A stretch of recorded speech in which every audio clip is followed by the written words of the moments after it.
Les Incas sont réputés pour leur incroyable travail de la pierre, les pierres s'emboîtant parfaitement sans mortier.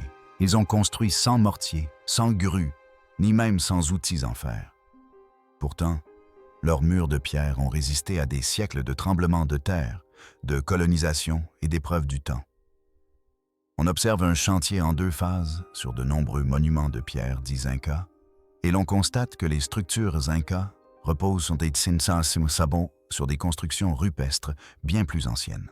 Les Incas n'ont laissé ni plan ni manuel, seulement un travail de la pierre d'une perfection inouïe que les ingénieurs modernes peinent encore à expliquer. Grâce à une intelligence artificielle de pointe, des chercheurs ont enfin percé ce secret ancestral pourtant évident. Ces découvertes sont non seulement stupéfiantes, mais elles remettent en question tout ce que nous pensions savoir sur les technologies anciennes et l'innovation humaine. Une énigme de pierre qui a défié toute explication. Si vous vous êtes déjà tenu devant les imposantes murailles de pierre de Sakayan, ou si vous avez erré sur les terrasses du Machu Picchu, vous vous êtes probablement posé la même question qui intrigue les experts depuis des siècles. Comment diable ont-ils construit ça? Ce ne sont pas de simples murs. Ce sont des assemblages complexes, presque comme un puzzle, de pierres aux formes irrégulières. Certaines, de la taille de petits camions, s'emboîtent avec une telle précision qu'aucun mortier n'est nécessaire. Et le plus étonnant, c'est qu'elles ont résisté aux tremblements de terre pendant plus de 500 ans. L'Empire Inca, qui prospérait dans les Andes avant l'arrivée des Espagnols, a construit ces marbres mégalithiques en utilisant uniquement de la pierre, des outils en bronze et la force de ses bras. Du moins, c'est ce que l'on croyait. Les pierres n'étaient pas des rectangles uniformes empilés soigneusement les uns sur les autres. C'étaient plutôt des polygones aux formes étranges, chacune unique et pourtant s'emboîtant parfaitement. Imaginez construire un puzzle sans images, sans pièces uniformes, et en utilisant des rochers au lieu de carton. Naturellement, le monde s'en est aperçu et a commencé à élaborer des théories. Certains pensaient que les Incas utilisaient une sorte d'acide végétal pour ramollir les pierres et les modeler. D'autres ont suggéré qu'ils avaient utilisé une technologie ancienne inconnue, voire une intervention extraterrestre. L'une des théories les plus plausibles suggérait que les maçons procédaient par tâtonnement, façonnant pierre par pierre pour qu'elle s'harmonise avec ses voisines. Mais même cette explication ne suffisait pas à rendre compte de la rapidité, de l'ampleur et de la régularité de la construction à travers l'Empire. Un point commun ressortait de toutes ces hypothèses. Personne n'en était vraiment certain. Et ce manque de clarté est devenu une sorte de mythe. Les murs Incas sont devenus des symboles de mystère, auréolés de spéculation et de romantisme, comme si leur compréhension nous serait à jamais inaccessible. Mais c'était avant l'avènement de l'intelligence artificielle, quand la science prend le relais. Pendant des siècles, les archéologues ont examiné les murs Incas à l'aide de mètres rubans, de croquis et d'interminables débats. Mais ces dernières années, les chercheurs ont décidé d'aborder ce mystère avec une approche radicalement différente. L'intelligence artificielle. Il ne s'agit pas d'un simple algorithme. Nous parlons de modèles d'apprentissage automatique avancés, de vision par ordinateur et de systèmes de reconnaissance de formes capables d'analyser des milliers de pointes de données plus rapidement et avec une objectivité inégalée. Tout a commencé avec des scans 3D haute résolution et des images prises par drones de murs, une case provenant de sites comme Sacsayhuaman et Ollantaytambo. Ces reconstructions numériques ont permis à l'IA de percevoir les murs d'une manière inaccessible à l'œil nu, en examinant non seulement la disposition visible, mais aussi la profondeur, les angles et la géométrie de chaque pierre avec une précision microscopique. Les chercheurs ont intégré ces données dans des modèles d'apprentissage automatique conçus pour identifier des motifs non seulement dans la forme des pierres, mais aussi dans leur assemblage. Ils cherchaient à savoir si ces pierres avaient été façonnées au hasard, par simple tâtonnement, ou si leur agencement était le fruit d'une intention plus réfléchie. Ce que l'IA a découvert est stupéfiant. Au lieu du chaos, elle a trouvé de l'ordre. Au lieu du hasard, elle a décelé des règles. La disposition des pierres n'était pas ces pierres n'étaient pas improvisées. Elle était préméditée. Les Incas ne posaient pas les pierres au hasard. Ils suivaient un plan précis. L'intelligence artificielle a révélé des principes géométriques récurrents, des techniques de répartition des charges et même une sorte de grammaire architecturale sous-jacente à l'agencement des pierres. Autrement dit, les Incas ne travaillaient pas au hasard.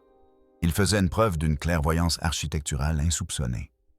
Et voici le plus étonnant. Le système qu'ils utilisaient était si complexe et efficace qu'il reproduisait la logique des logiciels de conception 3D modernes comme AutoCAD. Et pourtant, ils l'ont fait sans écriture, sans plan, sans outils numériques. Imaginez un peu, une civilisation qui n'avait même pas la roue concevait des ouvrages en pierre parasismique avec une précision que les ingénieurs modernes commencent seulement à apprécier pleinement grâce à l'IA. Mais qu'a révélé exactement l'IA sur leur méthode de construction? Et pourquoi est-ce que si stupéfiant? Voyons cela de plus près. Planification préalable et ingénierie de précision. Les révélations de l'IA bouleversent notre compréhension de l'ingénierie Inca. Pendant des siècles, la théorie dominante postulait que les tailleurs de pierre Inca travaillaient de manière quasi intuitive, façonnant chaque pierre individuellement pour qu'elle s'emboîte parfaitement avec la précédente, par tâtonnement et avec une patience infinie. Impressionnant, certes, mais encore rudimentaire dans son concept. L'IA a formellement démenti cette idée. En analysant des milliers d'heures de reconstitution numérique, elle a identifié des motifs géométriques répétitifs, non pas dans les pierres elles-mêmes, mais dans leur agencement sur des murs entiers. Il ne s'agissait pas d'assemblage aléatoire. Les blocs de pierre étaient taillés selon des gabarits modulaires prédéfinis, une sorte de grammaire de construction que les ingénieurs Incas semblaient suivre avec constance sur différents sites et à différentes époques. En substance, l'IA a découvert que les Incas travaillaient à partir de modèles 3D préconçus, uniquement dans leur esprit. Imaginez un peu. Ces bâtisseurs n'avaient ni écriture, ni plan, ni maquette, et pourtant, ils concevaient mentalement des structures imbriquées de grande envergure, résistantes au séisme, construites avec des pierres pesant des dizaines, voire des centaines de tonnes. L'IA a identifié un motif de polygone à plusieurs côtés, souvent à 6, 10, voire 12 côtés, agencés de manière à permettre la répartition des charges, la flexibilité latérale et une durabilité à long terme. Des principes clés de l'architecture parasismique moderne. Et c'était pas un hasard. En architecture moderne, on utilise des logiciels comme AutoCAD, Rhino ou SketchUp pour créer des systèmes de zones de construction modulaires et visualiser les pointes de tension. Mais les Incas semblent avoir réalisé cela uniquement avec de la pierre, de la ficelle et leur intuition. Des simulations d'IA ont reconstitué des séquences de construction hypothétiques à partir des marques d'usure et des angles d'assemblage, suggérant que les bâtisseurs savaient précisément quelle pierre placer ou avant même le début des travaux. Cela signifie qu'ils ne taillaient pas des pierres pour combler des espaces. Ils sculptaient des ensembles entiers de pierres qui s'emboîtaient parfaitement, comme les pièces d'un puzzle 3D complexe. Les modèles générés par l'IA ont montré que même les petites pierres avaient une fonction structurelle, souvent placée aux pointes de tension pour absorber l'énergie sismique. Les pierres plus grandes servaient d'ancrage, tandis que les clés de voûte interne permettaient de consolider les murs sans mortier. C'était de l'ingénierie modulaire des siècles avant que le terme n'existe. L'une des révélations les plus stupéfiantes de l'IA concerne le niveau de planification à long terme dont ont fait preuve les maçons Incas.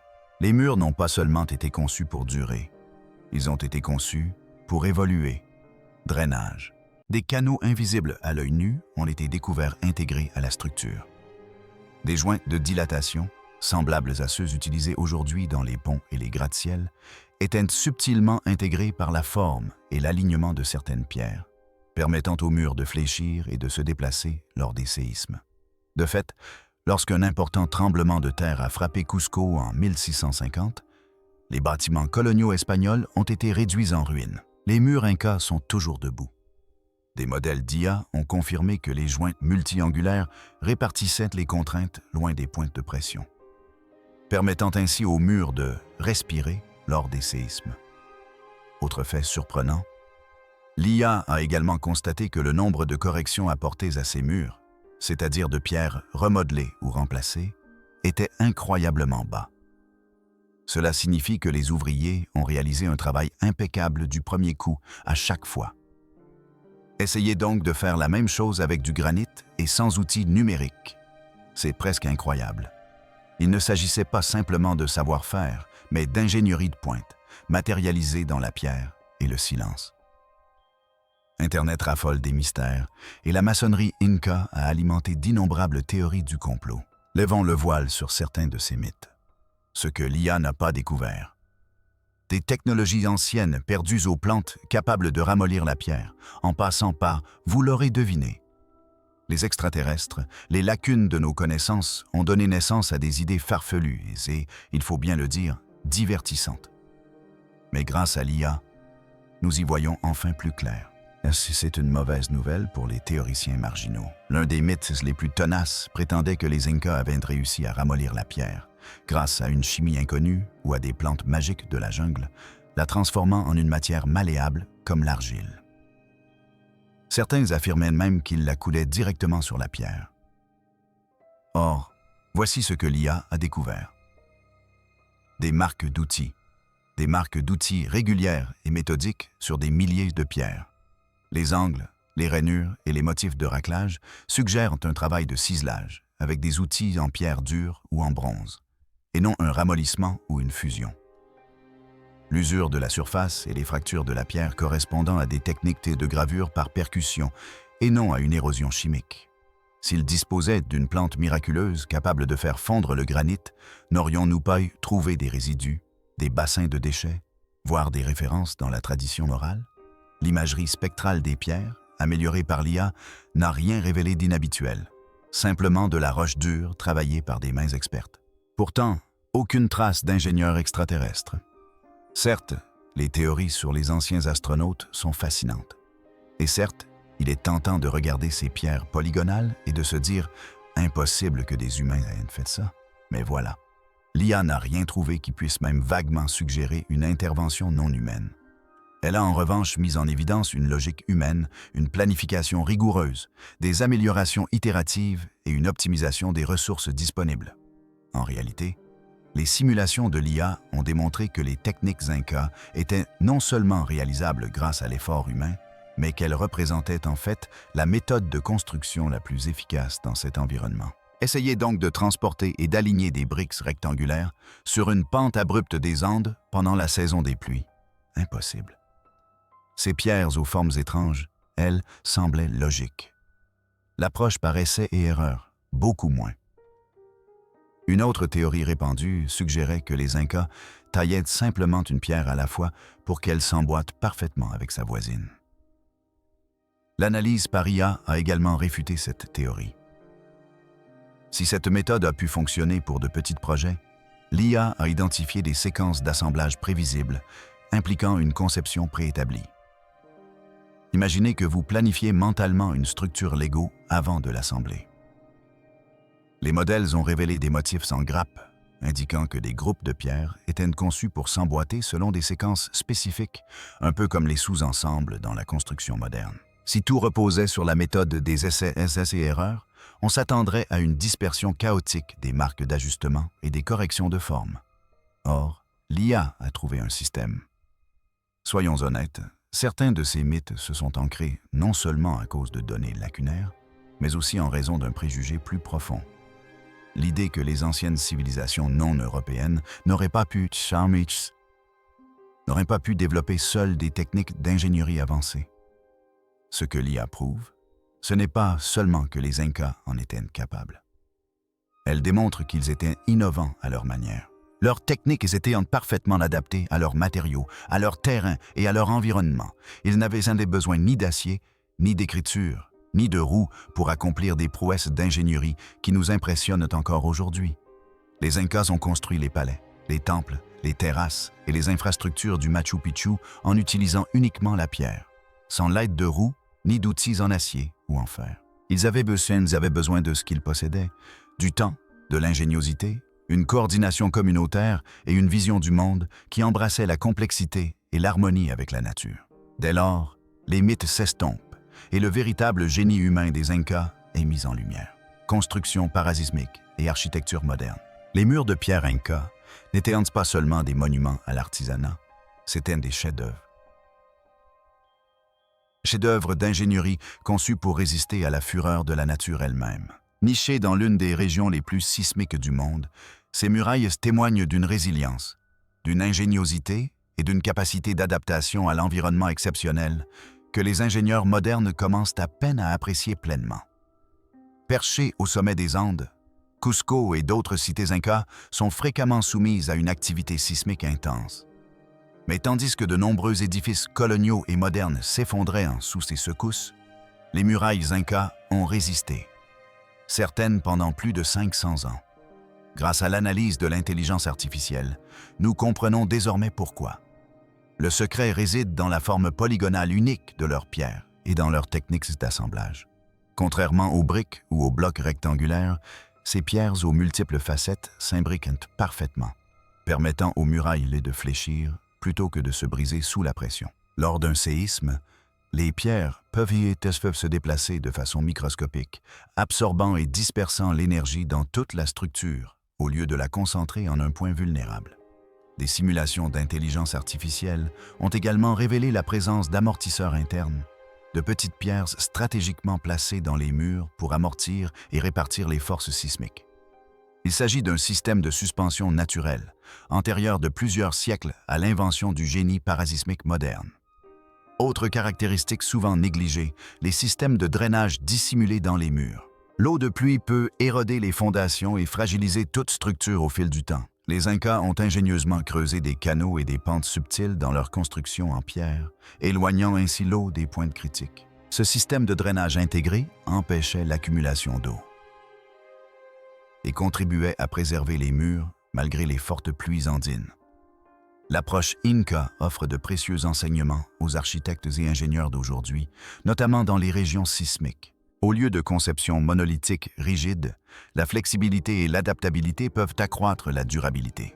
Les matériaux de construction modulaire et emboîtables, qui permettent des mouvements contrôlés, réduisent les risques d'effondrement. Plusieurs projets modernes s'inspirent déjà de la maçonnerie Inca. Les ingénieurs expérimentent des blocs de béton emboîtables, imitant des formes polygonales, afin d'améliorer l'intégrité structurelle. Les urbanistes des zones sismiques réexaminent le concept de système de répartition des contraintes, directement inspiré des murs Incas. De plus, les Incas nous enseignent comment construire avec des matériaux locaux et en harmonie avec l'environnement. Ils n'importaient pas de ressources coûteuses. Ils maîtrisaient celles qui étaient à leur disposition. Cette approche s'inscrit parfaitement dans les principes de l'architecture durable moderne. Mais il ne s'agit pas seulement de technologie et de matériaux. Les Incas considéraient l'architecture comme une partie intégrante de leur environnement et de leur cosmologie. Leurs bâtiments étaient conçus pour coexister avec la nature, et non pour la dominer. Cette philosophie a influencé chaque détail, de la pose de la pierre au choix de l'emplacement, et offre un contrepoint saisissant aux pratiques de construction actuelles, souvent destructrices. En bref, les révélations de l'IA ne se contentent pas de résoudre une énigme archéologique. Elles nous invitent à repenser notre manière de construire et de vivre dans le monde moderne. La mentalité Inca qui sous-tend ces méthodes. Quand on contemple ces pierres massives, parfaitement ajustées, on se perd facilement dans les détails techniques. L'ingénierie, la précision, la planification. Mais qu'en est-il du pourquoi? C'est là que l'histoire devient encore plus fascinante, car il ne s'agit pas seulement de technologie. Il s'agit de toute une philosophie de vie, une culture profondément ancrée dans chaque arête taillée. Les Incas n'étaient pas de simples bâtisseurs, c'étaient des visionnaires, animés par un esprit qui alliait le respect de la nature à un incroyable sens de la communauté. Imaginez des centaines d'ouvriers, sans plan ni instruction écrite, collaborant à ces projets monumentaux. Comment? Grâce à la tradition orale, au partage des connaissances et à un esprit collectif. Les murs de pierre n'étaient pas de simples barrières fonctionnelles. Ils étaient l'expression d'une identité, d'une fierté et d'une harmonie culturelle. L'IA peut certes décrypter le comment en révélant des schémas et une planification, mais elle ne peut saisir pleinement l'âme qui se cachait derrière ces murs. L'approche Inca était holistique. Les pierres s'harmonisaient non seulement physiquement, mais aussi philosophiquement reflétant leur vision du monde, où chaque élément avait sa place, à l'image de chaque personne et de chaque histoire au sein de leur société. Réfléchissez-y. Sans écriture, ils s'appuyaient sur la mémoire, les récits et une organisation du travail méticuleuse. Ce type de coordination et de confiance dans les relations humaines relève du génie. Ainsi, même si les machines nous aident des à comprendre la précision, le cœur de ces ouvrages en pierre est le fruit d'un pur génie humain. Au final, ces murs témoignent de bien plus qu'une simple habileté. Ils sont un monument à la mentalité Inca elle-même, une mentalité de collaboration, de respect et d'une profonde compréhension que l'architecture ne consiste pas seulement à construire avec de la pierre, mais à construire avec les hommes. L'intelligence artificielle en archéologie. Si vous avez toujours imaginé l'archéologie comme une science poussiéreuse et laborieuse, où les chercheurs dépoussièrent minutieusement des vestiges antiques, préparez-vous à être surpris. Si les fouilles restent importantes, une nouvelle force révolutionne discrètement notre façon d'explorer le passé. L'intelligence artificielle n'est plus seulement un outil. Elle devient un partenaire à part entière dans le travail d'enquête archéologique. Imaginez un assistant surpuissant capable d'analyser des millions d'images, de scans et de mesures à une vitesse fulgurante, repérant des motifs invisibles à l'œil nu. C'est précisément ce que fait l'IA aujourd'hui. Elle scanne les ouvrages en pierre complexes des Incas, décrypte leurs principes de conception cachés et exhume des connaissances oubliées depuis des siècles. Mais ce n'est pas tout. Partout dans le monde, l'IA explore des textes anciens, cartographie des cités disparues et reconstitue même des artefacts brisés à partir de données collectées à distance ou enfouies profondément sous terre. Prenons par exemple l'utilisation de l'analyse d'images satellites par l'IA pour mettre œil au jour des civilisations perdues dans la dense forêt amazonienne ou les déserts d'Égypte. Auparavant, nombre de ces sites restaient enfouis sous une épaisse canopée ou des sables mouvants, inaccessibles aux archéologues à pied. Désormais, les algorithmes d'IA peuvent analyser les variations subtiles du terrain, de la végétation et de la composition du sol pour orienter les chercheurs vers des sites de fouillés prometteurs. Soudain, des cités perdues se transforment en cités retrouvées. Qu'en est-il des langues anciennes? Certaines civilisations ont laissé des écritures si complexes qu'elles ont déconcerté les linguistes pendant des générations. L'IA, grâce à l'apprentissage automatique, contribue à déchiffrer ces codes en comparant les schémas et l'utilisation des symboles à travers des milliers d'exemples, accélérant ainsi les progrès d'une manière que l'humain seul n'aurait jamais pu accomplir. Par exemple, les efforts déployés sur l'écriture indéchiffrée d'Indis ou les mystérieuses tablettes de Rangarango de l'île de Pâques sont prometteurs grâce à ces avancées numériques. Mais un grand pouvoir implique de grandes responsabilités. Alors que l'IA redéfinit notre compréhension de l'histoire, des questions éthiques émergent. Qui contrôle ces récits? Comment honorer la voix des peuples autochtones dont les ancêtres ont créé ces trésors culturels? Comment éviter les écueils du colonialisme numérique, où la technologie est imposée sans respect pour les savoirs et les droits locaux? L'avenir de l'IA en archéologie repose sur un partenariat entre les historiens des technologies de pointe et, surtout, les communautés descendantes dont le patrimoine est menacé. Il ne faut pas confondre l'IA avec un remplacement froid et mécanique de l'intuition humaine. Bien au contraire, l'IA enrichit la créativité et l'intuition des archéologues en prenant en charge les tâches fastidieuses d'analyse des données, permettant ainsi aux chercheurs de se concentrer sur des questions plus profondes concernant le contexte, le sens et la culture. Voyez cela comme une nouvelle paire de lunettes, et non comme une greffe de cerveau. Un outil qui aiguise notre vision pour nous permettre de voir le passé avec plus de clarté, mais qui reste tributaire de la curiosité et de l'empathie humaine pour interpréter ces découvertes. C'est une ère nouvelle pour l'archéologie, où technologie et tradition se conjuguent pour percer des mystères que l'on croyait à jamais perdus. Chaque mur de pierre, chaque fragment de poterie, chaque inscription ancienne recèle une histoire qui ne demande qu'à être racontée. Et grâce à l'IA, nous pouvons enfin l'écouter avec une attention sans précédent. Le passé n'est plus une ombre silencieuse, mais une tapisserie vibrante de génie, de complexité et de liens humains. Qui sait quelles autres vérités étonnantes l'IA révélera encore? À l'aube de cette ère passionnante, une chose est sûre. L'histoire de l'humanité est bien plus riche et complexe que nous ne l'avions imaginé. Et grâce à l'IA, l'aventure de la découverte ne fait que commencer. Nous serions ravis de connaître votre avis. N'hésitez pas à commenter ci-dessous et à vous abonner pour découvrir d'autres contenus similaires.